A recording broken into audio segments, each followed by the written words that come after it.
Inspektorati Kombëtar i Mbrojtjes së Territorit i është përgjigjur interesimit të medias për verifikimin mbi punime të dyshuara në zonën e mbrojtur Pishporo-Nart.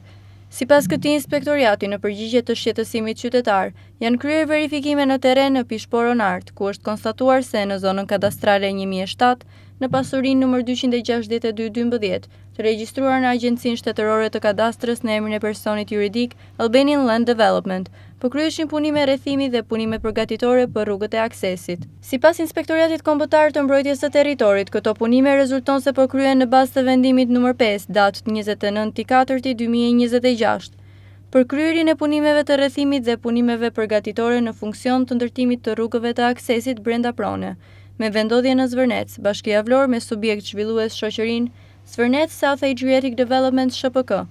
Leja e sipërcituar është lëshuar nga Këshilli Kombëtar i Territorit, ndërkohë sipas njoftimit, Agjencia e Zhvillimit të Territorit po vijon mëtej me procedurat e lëshimit të dokumentit të lejes së zhvillimit, në përmbushje të akteve nënligjore dhe të zbatimit të ligjit nr. 107/2014, datë 31/7/2014 për planifikim dhe zhvillimin e territorit.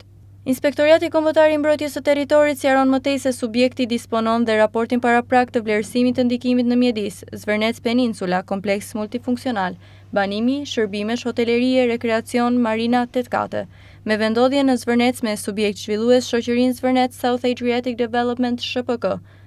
Në njoftimin e tij publik, Inspektorati Kombëtar i Mbrojtjes së Territorit përfundon se për çdo leje të miratuar nga Këshilli Kombëtar i Territorit, IKMT krijon grupe të përbashkëta inspektimi në bashkëpunim me Agjencinë e Zhvillimit të Territorit me synim garantimin e ligjshmërisë në zbatimin e projekteve të miratuara.